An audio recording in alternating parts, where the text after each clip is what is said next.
2 Kings chapter 25. So in the 9th year of Zedekiah's reign, on the 10th day of the 10th month, Nebuchadnezzar king of Babylon marched against Jerusalem with his whole army. He encamped outside the city and built siege works all around it. The city was kept under siege until the 11th year of King Zedekiah. By the 9th day of the 4th month, the famine in the city had become so severe that there was no food for the people to eat. Then the city wall was broken through, and the whole army fled at night through the gate between the two walls near the king's garden, though the Babylonians were surrounding the city. They fled toward the Arabah, but the Babylonian army pursued the king and overtook him in the plains of Jericho. All his soldiers were separated from him and scattered, and he was captured. He was taken to the king of Babylon at Riblah, where sentence was pronounced on him. They killed the sons of Zedekiah before his eyes. Then they put out his eyes, bound him in bronze shackles, and took him to Babylon. On the 7th day of the 5th month, in the 19th year of Nebuchadnezzar, king of Babylon, Nebuzaradan, commander of the imperial guard, an official of the king of Babylon, came to Jerusalem. He set fire to the temple of the Lord, the royal palace, and all the houses of Jerusalem. Every important building he burned down. The whole Babylonian army, under the commander of the imperial guard, broke down the walls around Jerusalem. Nebuzaradan, the commander of the guard, carried into exile the people who remained in the city, along with the rest of the populace and those who had deserted to the king of Babylon. But the commander left behind some of the poorest people of the land to work the vineyards and fields.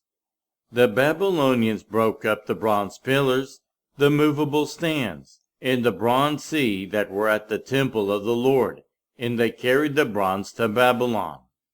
They also took away the pots, shovels, wick trimmers, dishes, and all the bronze articles used in the temple service.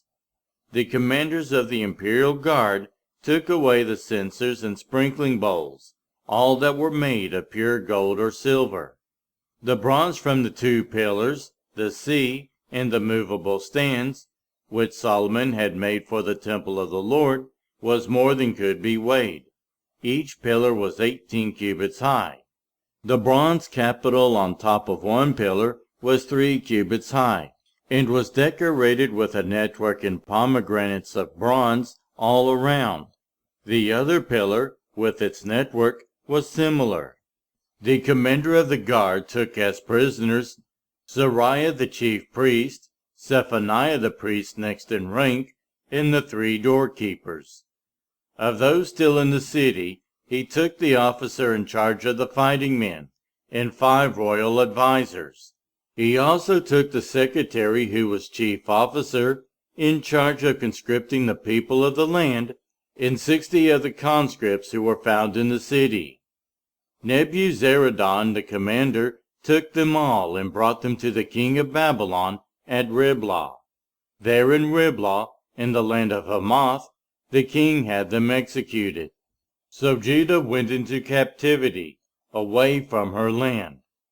Nebuchadnezzar, king of Babylon, appointed Gedaliah, son of Ahikam, the son of Shaphan, to be over the people he had left behind in Judah.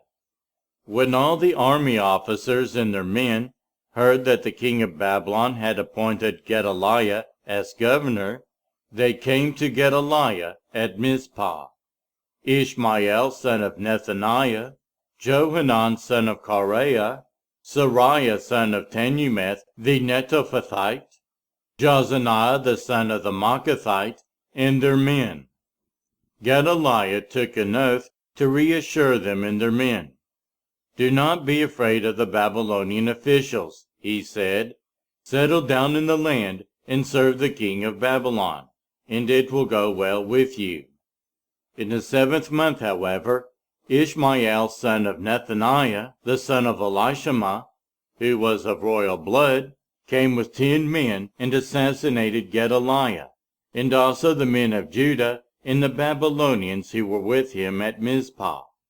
At this, all the people from the least to the greatest, together with the army officers, fled to Egypt for fear of the Babylonians.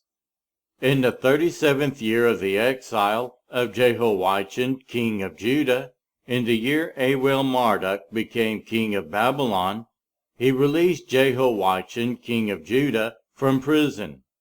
He did this on the 27th day of the 12th month. He spoke kindly to him and gave him a seat of honor higher than those of the other kings who were with him in Babylon. So Jehoiachin put aside his prison clothes, and for the rest of his life ate regularly at the king's table. Day by day the king gave Jehoiachin a regular allowance as long as he lived.